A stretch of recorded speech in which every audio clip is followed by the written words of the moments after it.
respuesta de Irán sea sí o sí, más contundente. Pero lo que no sabemos es si es dentro de una hora o dentro de unos días. ¿Qué sabes tú de esto? De esta guerra por la mente, ¿no? Pero hay más cosas. No lo menciones mucho porque mañana ya no aparecemos, no existimos.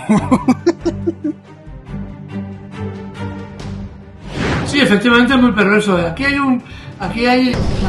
Te van a tachar de conspiranoico, Eduardo. Bueno. Me encantó. Vigilancia crítica. Todo indica que Israel no quiere paz. Y todo indica, y sobre todo los que saben, que otra vez estamos así a 1 centímetro del abismo de la guerra en Oriente Medio. ¿Por qué?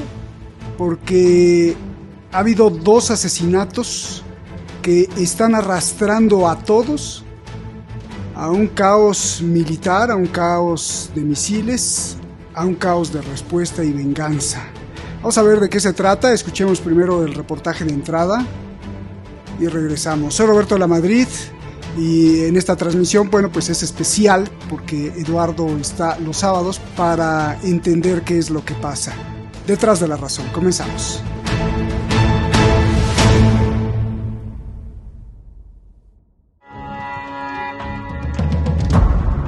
La venganza iraní por el asesinato de Haniyeh en Teherán será severa, dice la Guardia Revolucionaria de Irán. Se acaba de informar que el misil que lo mató fue de corto alcance. En la televisión iraní se anuncia que en las próximas horas el mundo podría ver grandes desarrollos. Overseas now to the Middle East on high alert as Iran vows revenge for the assassination of a top Hamas leader in Tehran. Estados Unidos refuerza su presencia militar en Oriente Medio, se prepara para la respuesta de Irán. Envía aviones y barcos de guerra.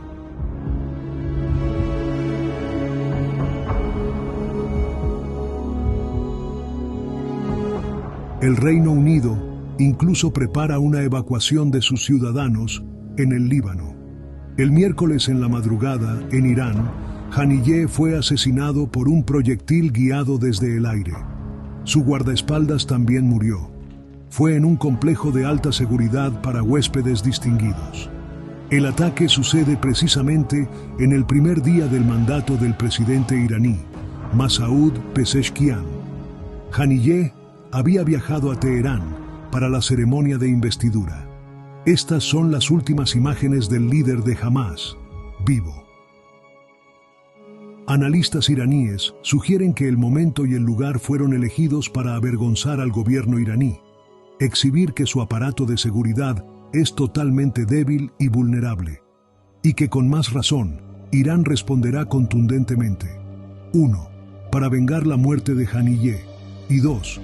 Para disuadir al enemigo de futuros ataques y demostrar que su defensa sí es fuerte. Aunque Israel no ha reivindicado el asesinato, desde octubre juró que mataría a Haniyeh por la guerra en Gaza. Quedan muchas dudas aún. ¿De dónde salió el proyectil? ¿Y cómo esquivó la defensa iraní?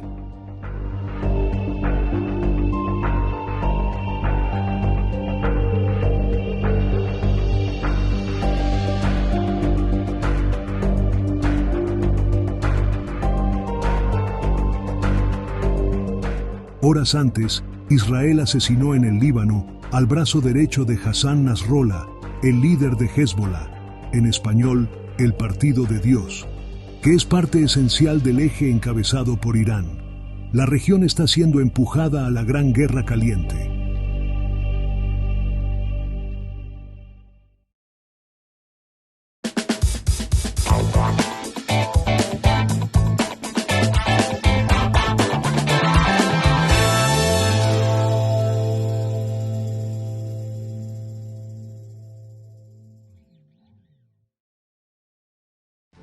Muchísimas gracias al equipo Detrás de la Razón, muchísimas gracias a ustedes, porque siempre ustedes son los que pues son el objetivo principal del programa y con sus comentarios enriquecen demasiado, las cuestiones son muy importantes. Vámonos directamente con Eduardo Luque. Eduardo ya está aquí, gracias por pues también alertarnos, porque hay mucha información, sobre todo hay mucha información como daño colateral. mucha información colateral que nos puede ayudar a entender obviamente lo que está pasando en este momento, en estos días, en este día precisamente que están los funerales ya de Haniyeh. Lo que veíamos en el reportaje de entrada pues es una recopilación rápida de lo que pasó. Mataron a Haniyeh, asesinaron a Haniyeh.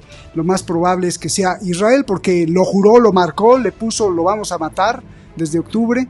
Y bueno, hay muchas preguntas, muchísimas preguntas, y prácticamente, independientemente de lo que vas a decir sobre esto, pues yo te pregunto, Eduardo, esto que vemos pues es parte de la guerra, porque hay muchos que dicen, no, es que ya viene la guerra también. Bueno, quizás se refiere uno a la guerra caliente, pero ya desde hace años vivimos ya en una guerra, vivimos en una guerra híbrida, en una guerra de quinta generación, y sin duda lo que estamos viendo es la guerra de quinta generación en la que estamos inmersos prácticamente todos, y el resultado también de esa guerra de quinta generación o guerra híbrida. Eduardo, te escuchamos con mucha atención, adelante. Sí, primero buenas noches a todos, los que nos oyen en cualquier país, que ya sabemos que son muchos, y sí, efectivamente tenemos un ejemplo claro de lo que es una guerra híbrida, precisamente de lo que está pasando en el conflicto en Gaza y, si me apuran, hasta el conflicto en Ucrania. Son manifestaciones de una guerra híbrida. Las guerras ya no son únicamente como las entendíamos en el siglo XIX o como fue la Primera Guerra Mundial o incluso la Segunda Guerra Mundial. Estamos en otra fase histórica y ahora, digamos, existe la guerra que es exactamente igual de cruel que las anteriores, pero que tiene características específicas. Entonces, hoy la idea era desentrañar estas ideas, estas características, y aprovechando, desgraciadamente, los ejemplos de los asesinatos que estamos viendo hoy, que sucedieron ayer, podemos tener una idea clara de lo que es una guerra híbrida en el momento presente, con un ejemplo real de lo que está ocurriendo en este momento, ¿no? Así que, desgraciadamente, habíamos planteado una explicación de lo que es únicamente una guerra híbrida, digamos, más teórica, pero la vamos a hacer teórico y, en cierta forma, práctica, ¿no? Porque podemos ver ejemplos de lo que vamos a decir en los hechos cotidianos de ahora y los futuros, que evidentemente todo esto tendrá una respuesta y un seguimiento posterior. Eduardo, antes de entrar a la esencia de las guerras híbridas, yo te quiero preguntar, la vulneración de seguridad en Irán, que parece ser que escogieron esto justamente para decirle a Irán, mira, podemos matar, porque bueno, pues si ya matan a Haniyeh, el líder de Hamas, dentro de Irán, pues ya se puede esperar cualquier cosa. Me imagino es como para mandarles un mensaje a los iraníes de decir, mira, podemos entrar hasta tu casa. Esto hace que la respuesta de Irán sea sí o sí, más contundente, pero lo que no sabemos es si es dentro de una hora o dentro de unos días. ¿Qué sabes tú de esto? Sí, efectivamente, el momento buscado, el sitio previsto donde se hizo el ataque, evidentemente es un mensaje al gobierno iraní que Israel, según ellos mismos consideran, puede atacar en cualquier momento y en cualquier lugar. Esto tampoco es cierto, pero evidentemente ha sido un atentado buscado también para reforzar la imagen pública de Netanyahu, que estaba siendo muy deteriorada, puesto que no consigue una victoria militar en los territorios ocupados y, por tanto, necesita de este tipo de acciones. Evidentemente, esto va a implicar una reacción iraní, ya lo ha dicho el gran ayatolá, es el presidente del país, y esta reacción se producirá cuando lo decida la dirigencia política y militar iraní. No está en función de los intereses de Netanyahu, sino que será medida y será seguramente muy estudiada, como fue la respuesta anterior al asesinato de varios generales de los guardianes de la revolución en el consulado sirio hace unos meses, ¿no?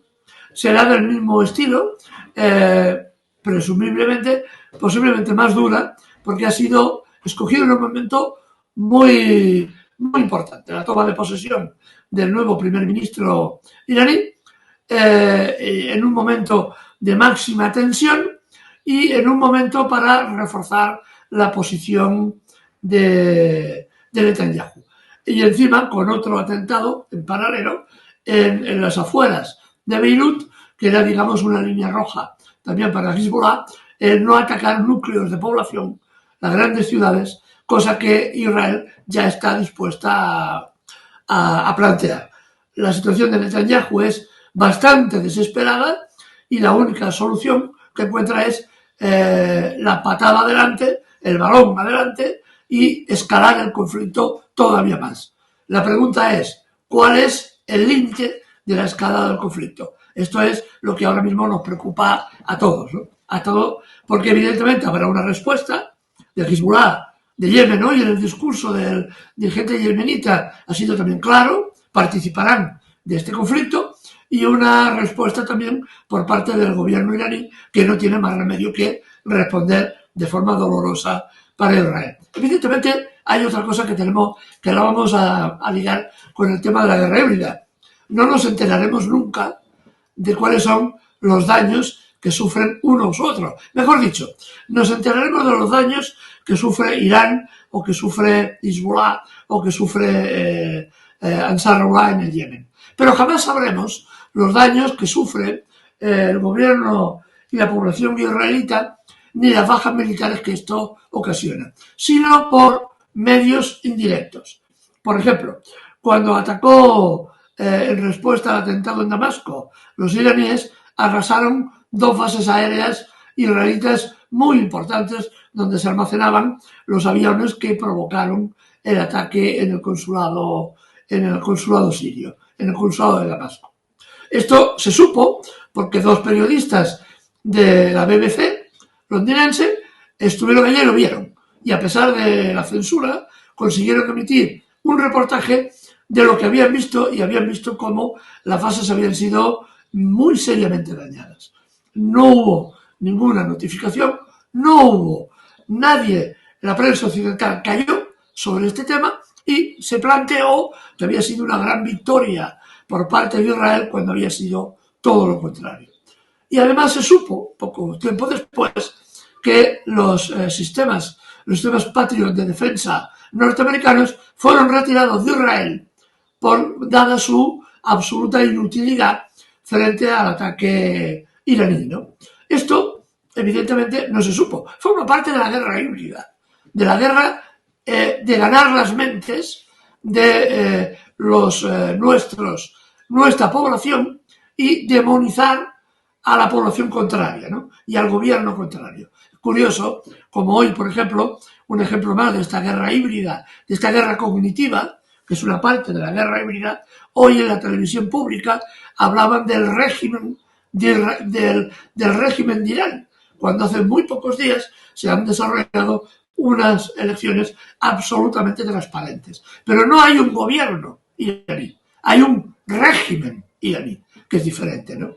Ahora no hablan del régimen israelita cuando el 35% de la población, que de origen árabe, no tiene derecho a presentarse en las elecciones ni a participar de la vida política. Eso es un gobierno democrático. Lo de Irán es un régimen, nada más.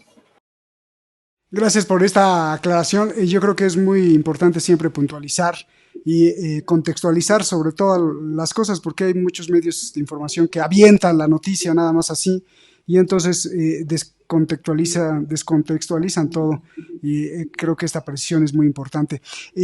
Ahora sí, vámonos directo al fondo del tema, Eduardo. Esto que estamos viendo sin duda es parte de la guerra híbrida, porque en la guerra híbrida se utilizan bombas reales, pero no solo bombas reales, se utilizan ataques tradicionales, pero ataques también no tradicionales, atentados justamente como los que estamos viendo, propaganda a través de televisión, propaganda incluso lanzada por aviones con panfletos que caen, por ejemplo los que caen a cada rato en Gaza, ataque a la mente tanto de los pueblos involucrados como de los pueblos no involucrados, es decir, pues Colombia, Perú, México, España, que no están involucrados, por ejemplo, entre el ataque a Israel, Irán o Irán-Israel en esa disputa, pues todo lo que está alrededor en el mundo, pues también es bombardeado con información falsa, a medias, manipulación.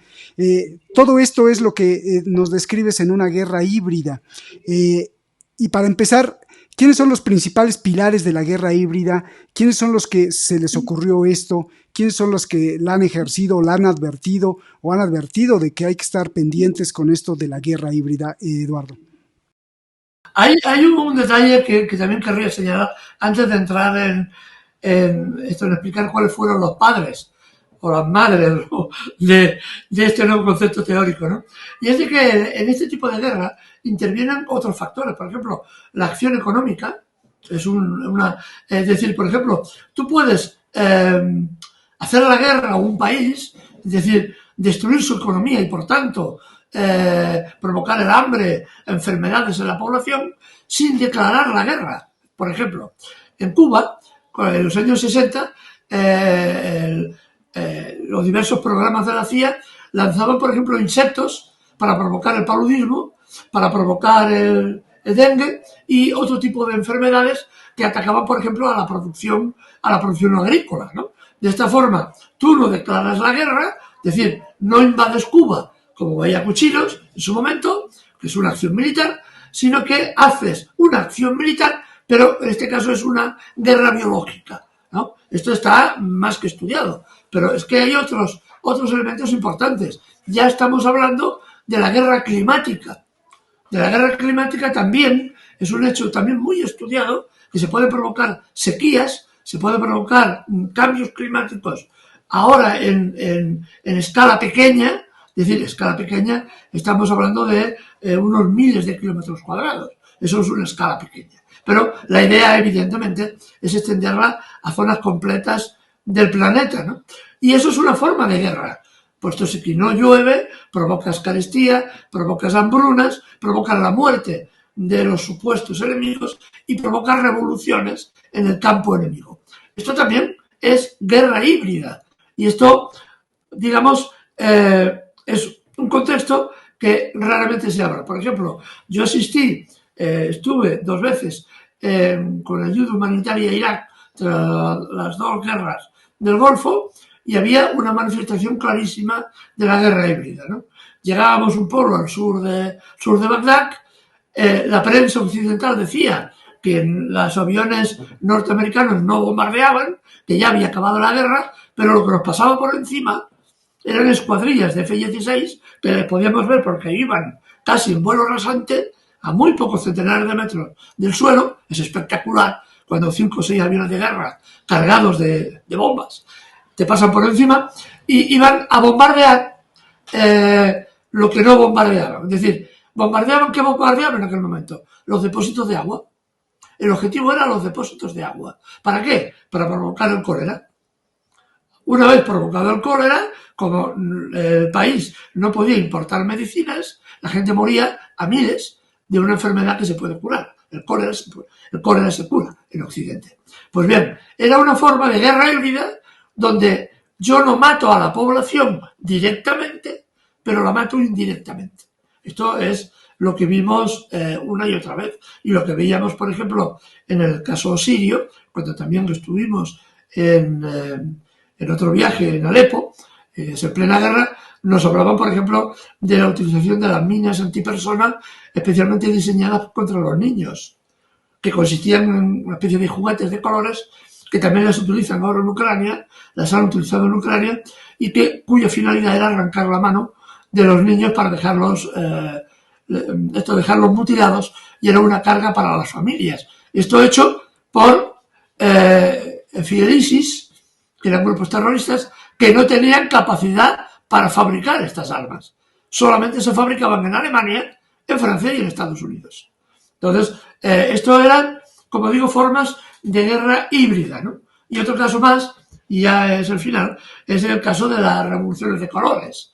Cuando no nos gusta un presidente, pagamos una serie de ONGs, lo hemos visto hace pocos días en Georgia, aunque nos ha fallado, montamos una especie de revolución, pagamos a gente joven para que se manifiesten y que hagan líos, quemen cosas, destruyan, asalten el Parlamento y intentamos provocar un golpe de Estado. Posiblemente lo que está sucediendo ahora, el intento de lo que está pasando en Venezuela. Que eso también hay que analizarlo también con mucha calma. Así que son manifestaciones de esta guerra híbrida. Una guerra que, por cierto, digamos, los teóricos más importantes es un señor del ejército australiano, curiosamente, que fue asesor de contrainsurgencia contra los movimientos guerrilleros en Latinoamérica, llamado Kirk Cullen, que desarrolló esa tesis a finales del siglo pasado. Pero esa tesis viene, a su vez, de un desarrollo anterior en un libro que está publicado en inglés y en francés. Yo siempre procuro decir las referencias bibliográficas, pues si hay alguien que tiene interés en leerlo, es interesante. Yo he leído la versión en francés, que se titula La guerra irrestricta. La traducción no es muy buena, es la guerra híbrida, pero lo traducen como guerra irrestricta, ¿no? Viene del chino y a veces estas traducciones son muy complicadas, ¿no? Lo desarrollaron dos coroneles del Ejército Popular de Liberación, Qiu Liang y Wang Jianxiu, que se dieron cuenta en el momento en que ellos lo teorizaron, dijeron: nosotros nos enfrentaremos un día u otro con Estados Unidos, pero nuestra capacidad militar no es suficiente para doblegar a los Estados Unidos. Tenemos que desarrollar una teoría que nos permita ganar la guerra siendo inferiores tecnológicamente. Eso en el momento que se lo plantearon. Ahora han aprendido muy bien eso, pero ahora tecnológicamente están a la par o por encima de Estados Unidos ya. Pero estos fueron, digamos, los grandes teóricos reales de la guerra híbrida. Después han dicho, por ejemplo, que el general de jefe de Estado Mayor de ahora mismo, actual, de Rusia, Valery Gerasimov, era el teórico de la guerra híbrida. No es cierto. Occidente le ha querido atribuir ese mérito, esa medalla, al general ucraniano, al general ruso, porque era la cara más visible, el jefe de Estado Mayor, la cara más visible del ejército ruso, ¿no? Y le han pretendido colgar esa medalla. Pero realmente los inventores, y está, como digo, en este libro, La guerra irrestricta, son estos dos coroneles del Ejército Popular de Liberación. ¿Y qué decían los hombres? Estos dos teóricos, pues eso, que ellos estaban en inferioridad técnica y que tenían que desarrollar técnicas de contrainsurgencia, de la contrainsurgencia, porque sabían que el enemigo, en este caso Norteamérica, tenía teorías, capacidades de contrainsurgencia y había que desarrollar un movimiento popular que diera apoyo al Ejército Popular de Liberación, que en circunstancias de inferioridad tecnológica pudiera ganar las batallas. Era un aprendizaje de la guerra prolongada, de un libro de Mao Zedong que se titula La guerra prolongada, que le hizo ganar la guerra civil que se libró en China a finales de la Segunda Guerra Mundial, ¿no? De ese libro los estrategas chinos sacaron conclusiones, y de otro libro muy famosísimo, que es de Sun Tzu, el concepto de la guerra total. Pero Sun Tzu ya sabemos que es un teórico militar del siglo XII o XIII. No se sabe bien la fecha. Es el famoso libro de El arte de la guerra, ¿no?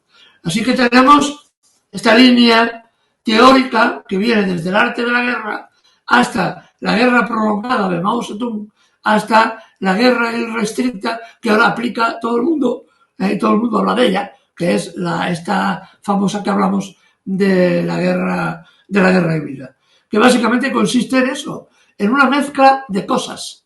Es decir, no solamente mover grandes divisiones de tanques, ni de grandes miles o millones de hombres, sino utilizar un método cuando convenga u otro método diferente.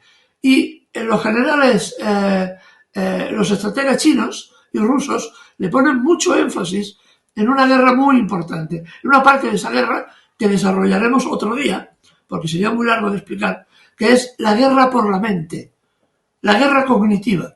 Esto es un elemento que ya no es una cosa de gente o de personas que nos dicen que somos conspiranoides. No. Es real. La guerra cognitiva, el control de la mente, ya existe. Por ejemplo, y ahora ponemos un ejemplo práctico. Ahora mismo, el ejército sirio, el ejército ruso, la ONU, ya ha manifestado que grupos terroristas que actuaban en el norte de Siria, que actúan en Ucrania con datos de la ONU, han concluido que muchas de las tropas reciben una dosis de un producto que se llama Captagon.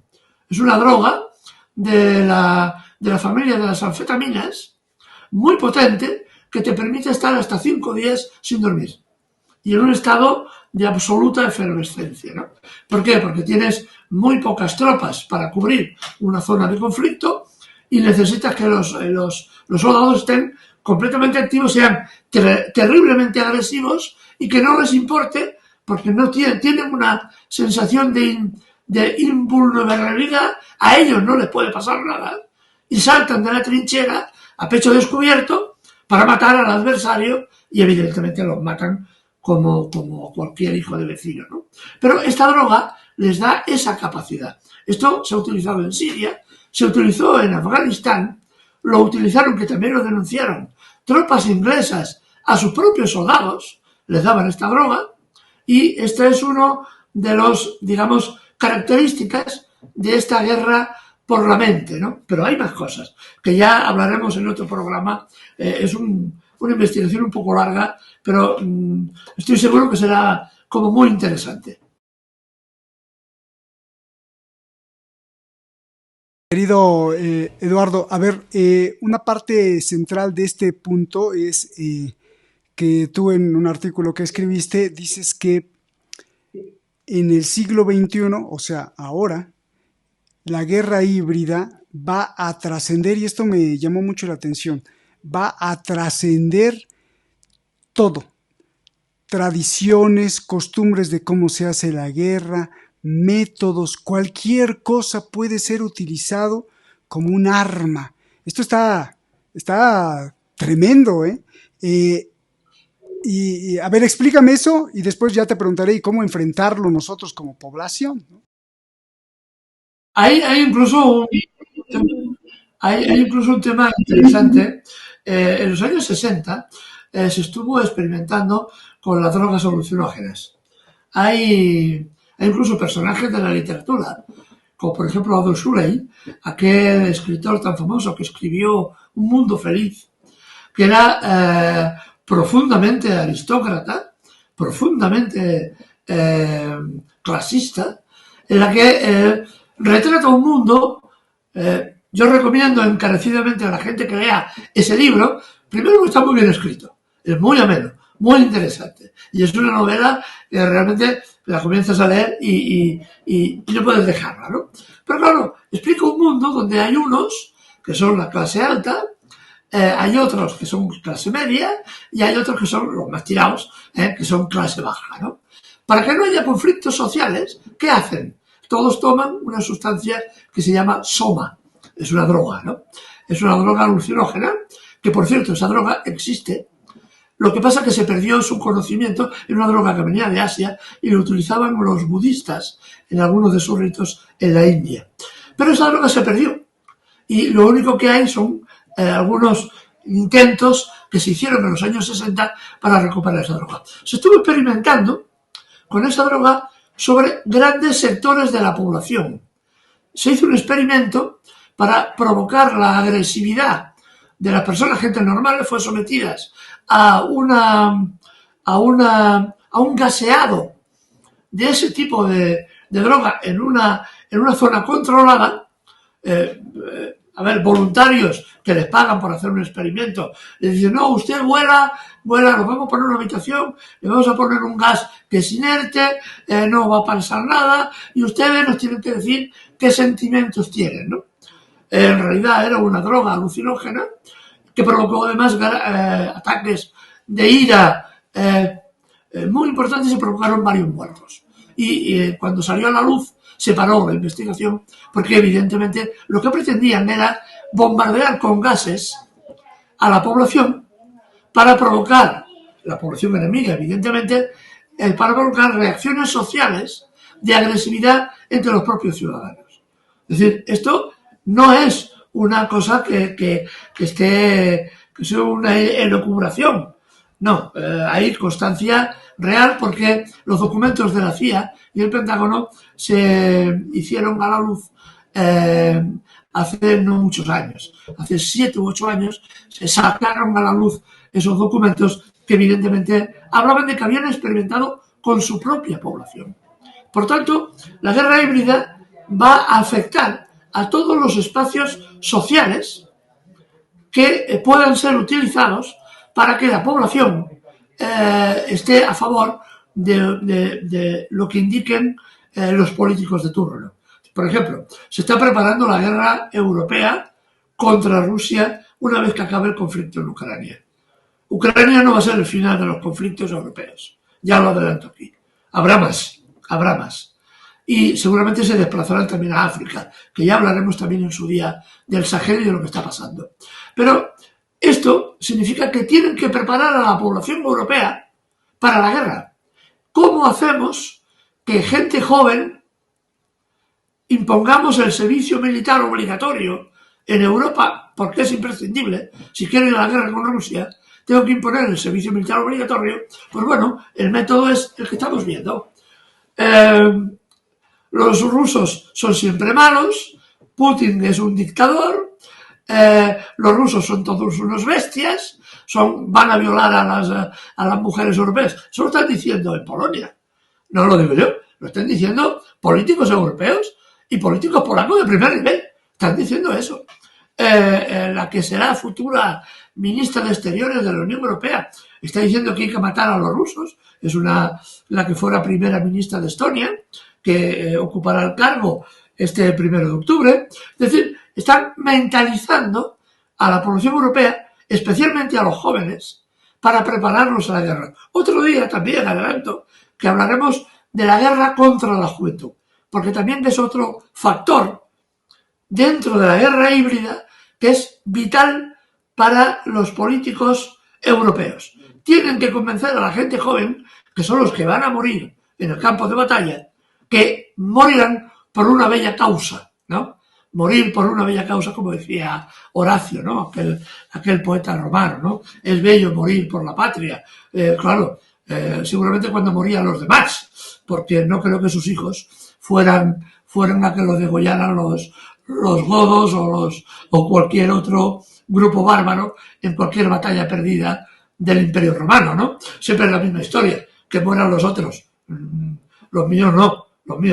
Es como el señor Zelensky, o como que los hijos de la clase alta ucraniana pueden pagar para librarse de la guerra. Pero la gente joven, que no tiene 22.000 euros para sobornar a los que te cogen y te envían al frente, si no tienes dinero, pues vas al matadero, ¿no? Ahí está la gran diferencia, ¿no? Entonces, esta guerra híbrida entra dentro de todo, dentro de la economía, dentro de las leyes. Estamos viendo, por ejemplo, cómo las leyes se están endureciendo. Poco a poco, hemos visto el caso de Francia, ¿no? Como, por ejemplo, ondear la bandera palestina es casi un delito.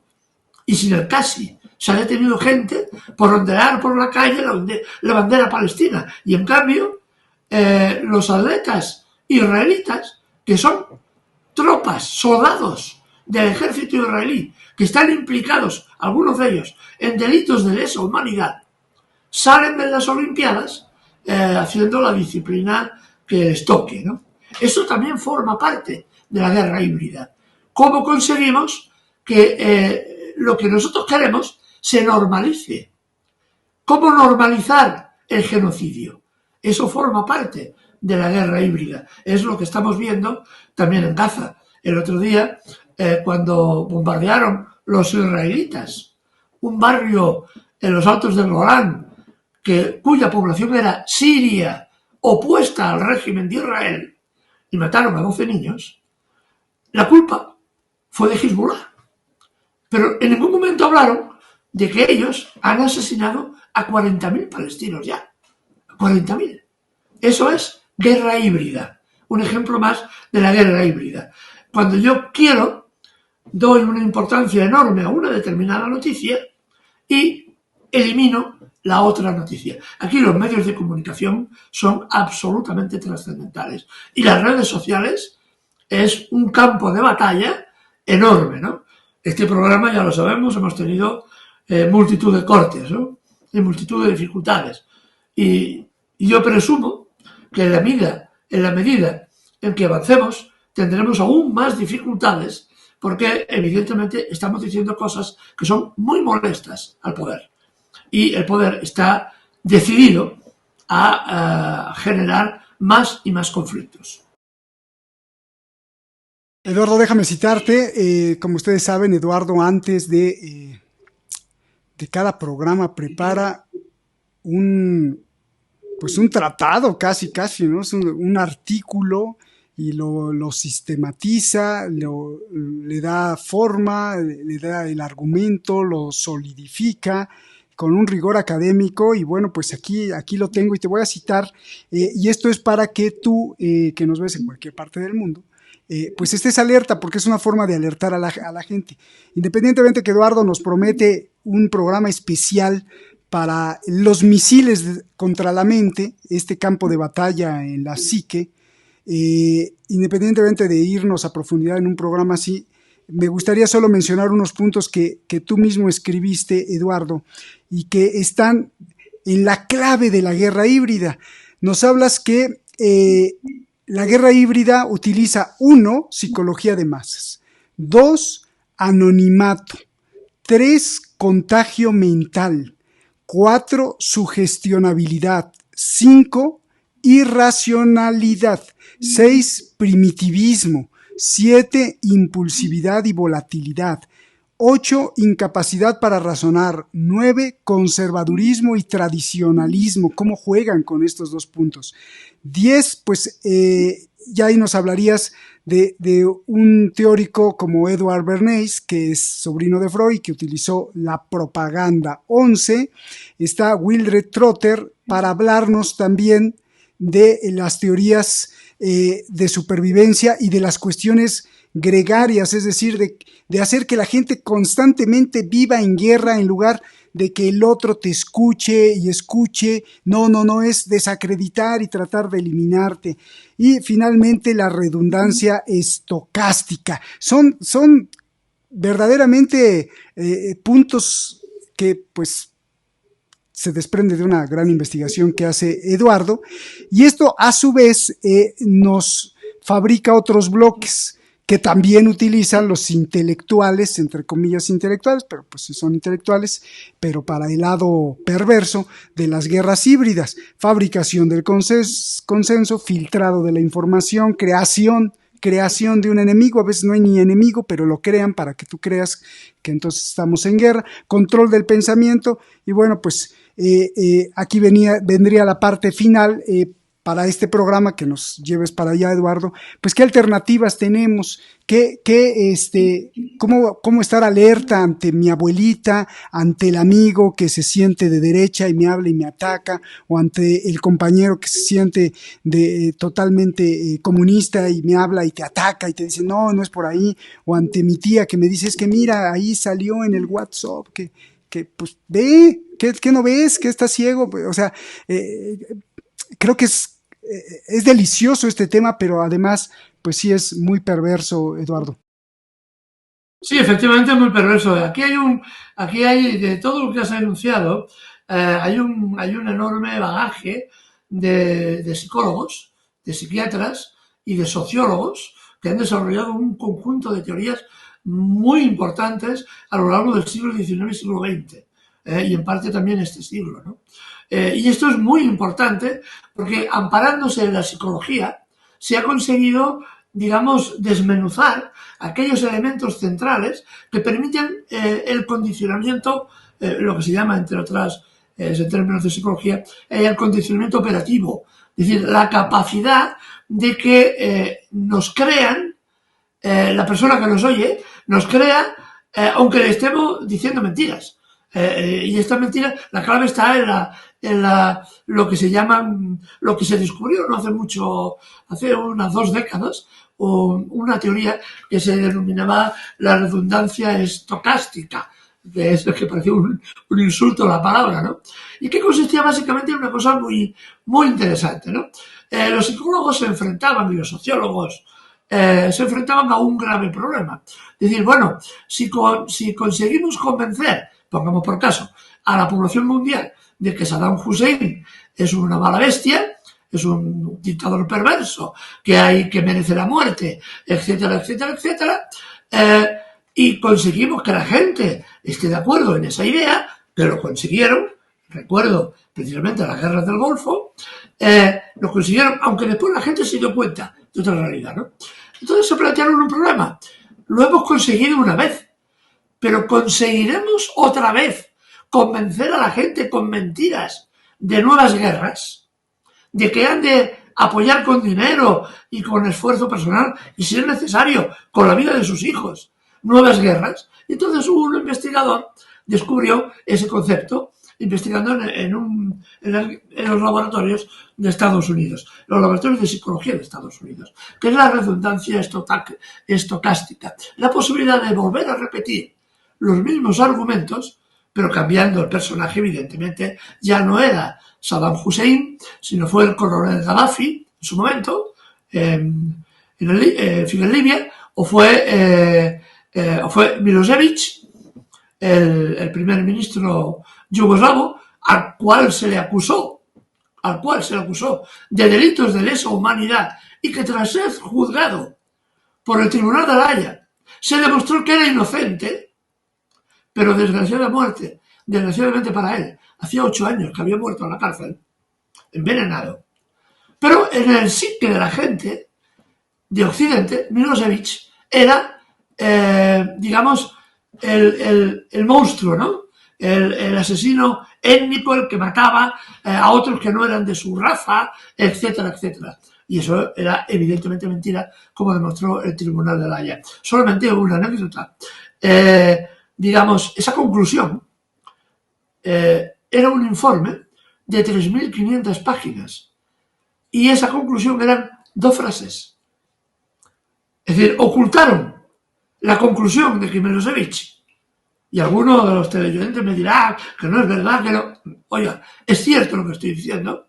El Tribunal de La Haya dictaminó que Milosevic no era responsable de los asesinatos que se habían producido supuestamente en Yugoslavia, y en cambio fue encerrado en la cárcel con esa acusación y fue envenenado, puesto que cuando estuvo, se defendió él a sí mismo de una forma muy, muy buena, muy profesional, y al final la sentencia tardó años y años y años, y al final, cuando ya se produjo, se escribió en un libro, se redactó la sentencia. Esa sentencia pasó desapercibida, ¿no? Nadie se va a leer eso, esas 3.000 páginas, y que aparezca en 2 frases diciendo que efectivamente era verdad, que Milosevic no era responsable. Pero bueno, se creó un enemigo, se creó al coronel Gaddafi como enemigo de la humanidad, cuando meses antes el presidente español le había regalado un caballo porque era amigo de España, el presidente italiano era amigo suyo y se divertían, iban de fiesta y de jaramas, y otros presidentes, Sarkozy, por ejemplo, pues también eran amigos del coronel Gaddafi. Se decidió asesinarlo, se montó una idea del señor Gaddafi como un gran dictador, y se le asesinó. Entonces se dieron cuenta los psicólogos que efectivamente era posible crear ese enemigo y que la población olvidaba muy rápidamente. Incluso se estableció, quisieron establecer un criterio de en cuántos años podría la población olvidarse un caso para coger otro caso. Es decir, ahora se ha cogido el caso de la guerra en Ucrania. Los buenos es Zelensky, aunque lleve el tridente y la esvástica, y los malos, por definición, es Rusia. Y Rusia es mala, Putin es malo, porque es un dictador que quiere quedarse con Europa, cuando ha sido Europa históricamente la que siempre ha intentado invadir Rusia. Pero bueno, frente a esta realidad, prepararon toda un grupo de ideas, los medios de comunicación han estado machacando brutalmente desde hace 2 décadas, prácticamente desde que Putin llega al poder. Ha sido un constante machaqueo a la población europea para prepararnos para esto, para lo que viene, para la guerra en Ucrania y futuros enfrentamientos en Europa. Para esto sirve. Esto es un ejemplo más de guerra híbrida, que no es rápida, ¿eh? La guerra híbrida es un proceso muy largo en el tiempo, planificado y que va más allá de los políticos de turno. Es decir, tanto la que sea Obama como Clinton, como Trump, como Biden. Hay una corriente de fondo. Tanto sea que sea Sarkozy, el presidente francés, como Macron, como los presidentes que eran socialistas anteriores. Hay una corriente de fondo. O en Inglaterra, o en España, o en Italia. Hay una corriente de fondo que nos dice qué tenemos que pensar, cuáles son nuestros enemigos. Y además los enemigos son malvados absolutos. Representan la maldad absoluta. ¿Qué podemos hacer? Que es un poco lo que venimos diciendo. Lo que tenemos que hacer es pensar. Decía también un escritor que si queremos pensar, lo primero que hay que hacer es tirar la televisión por la ventana. Porque evidentemente el enemigo lo tenemos en la televisión. Es uno de los grandes enemigos que tenemos. Porque te da ideas, estamos cansados de oír todos los emojis. Es que lo dice la tele. Como lo dice la tele ya es cierto. Esta idea nos la han imbuido de forma tal que evidentemente lo que dice la tele es cierto. Aunque sepamos que los diplodocus no se arrastran por la Tierra en este momento, lo hicieron hace muchos millones de años, los podemos ver, ¿no? Y podría llegar el momento en que no del diplodocus, sino de que determinados animales nos dijeran que son peligrosísimos o que ahora, por ejemplo, vemos una cosa muy curiosa, y acabo, es una cosa muy curiosa, ¿no?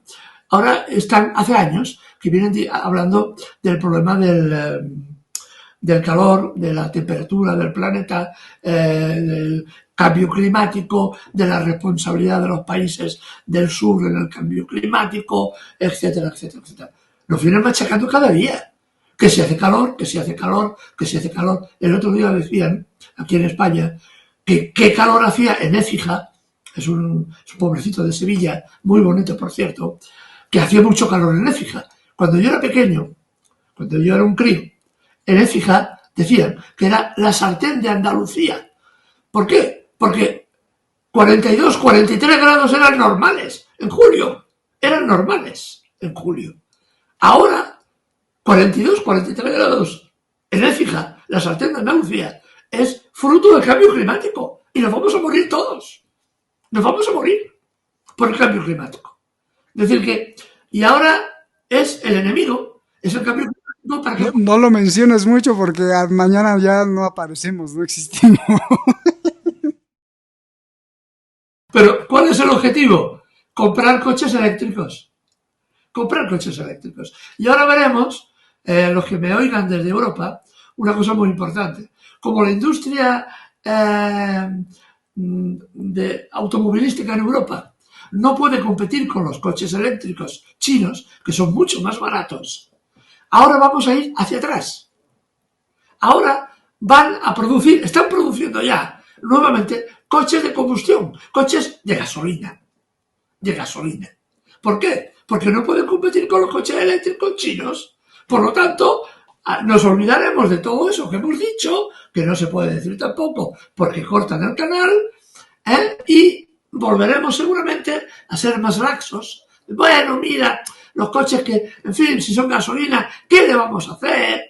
Pero todo eso va a volver hacia atrás, ¿no? Volveremos hacia atrás porque en el fondo lo que es una cuestión meramente crematística. Nada te van a tachar de conspiranoico, Eduardo. Bueno, no sería la primera vez, pero claro, yo frente a la idea esa de lo conspiranoide, yo lo que propongo siempre es lo que decía un filósofo del siglo XIV, Berkeley, en un libro que se titulaba Diálogos entre Idas y Filonos, en la que había un personaje que hablaba de que todo lo que nos envuelve no existe en realidad, todo es una idea, porque Dios nos pone las ideas, entonces vemos lo que nos rodea, no tenemos por qué preocuparnos del hambre, ni de la riqueza, ni de la pobreza, ni del frío, ni del calor, porque es designio de Dios. El que lo escribía era un obispo católico, evidentemente le interesaba esa idea, ¿no? Y le respondía, el personaje que le respondía, le decía que si eso era verdad, que se lanzara desde un precipicio, porque si todo eran ideas, no se mataría. No se mataría, no le pasaría nada, ¿no? Pues esto es igual. Uno podrá acusar de conspiranoide todo lo que está pasando, pero después la realidad nos pone a cada uno en su sitio. Y veremos cómo esto que estoy diciendo del coche de gasolina se vuelve una realidad tangible, ¿no? Y después ya se olvidarán. Es como aquel libro de Orwell, en 1984, que los poderes decidían quién era el enemigo y cuando el enemigo se aliaba con nosotros y entonces teníamos un tercer enemigo, el antiguo enemigo ya no existía, se borraba toda la información. Ya eran amigos, porque se había borrado toda la información. Entonces se enfocaba hacia un tercer enemigo, ¿no? Esto es lo que estamos viendo y lo que vamos a ver en periodos muy cortos. Habremos de pensar que yo lo que suelo decir, por curioso que parezca, está refrendado siempre y procuro, por eso digo, los libros que menciono, procuro referenciarlos sobre hechos objetivos, no sobre, evidentemente, sobre opiniones personales, también, pero sobre hechos objetivos, porque es lo que nos puede dar un poco de luz a todo lo que está pasando. Gracias por recordarnos que muchos de los seres humanos les gusta tener la memoria de pececito. 2, 3 bocanadas de agua y ya se les olvidó lo que pasó y después ya se les olvidó que el verdugo pues era el que lo estaba matando y ahora ya quieren ser como el verdugo y pues es su amigo y exactamente, y todo esto pues imagínate con cerebros que están diseñando la sociedad pues hay que estar muy alerta. Gracias, Eduardo. Pues si te falta algo, si se nos va algo, adelante. Y si no, me gustaría que cerraras ahora sí con una cerecita del pastel. Dime una palabra, la que se te vino a la mente cuando te enteraste que mataron, pues ayer prácticamente, anteayer, al número 2 de Hezbollah, de Hassan Nasrallah, a brazo derecho, y que luego mataron a Haniyeh. O sea, ¿qué se te vino? ¿Qué palabra dijiste? Lo que se me vino a la cabeza fue un concepto que también estábamos desarrollando en este artículo. Es la vigilancia crítica. Es la obligación que tenemos como ciudadanos de vigilar críticamente cuál es la información que nos viene y tamizarla. Tamizarla a través del sentido común. No es necesario haber leído 1000 libros. El sentido común a veces es una de las cosas más importantes. Y sobre todo, dudar. Había un filósofo francés, Renato de Descartes, que tenía como principio fundamental, en un libro que publica, se titula El principio del método, siempre hablaba de la duda como base de la ciencia y de la comprensión de la realidad. Por lo tanto, la vigilancia crítica, la duda, de por qué lo han matado, qué tienen, qué es un enemigo de quién. A mí me van a decir, de seguida salieron el régimen de Arab diciendo un terrorista malo que ha matado no sé qué, cuando era el ala política del Hamas. Era un hombre que había llegado a un principio de acuerdo con Israel para el intercambio de prisioneros, pero Netanyahu no quiere la guerra, quiere una guerra total en Oriente Medio.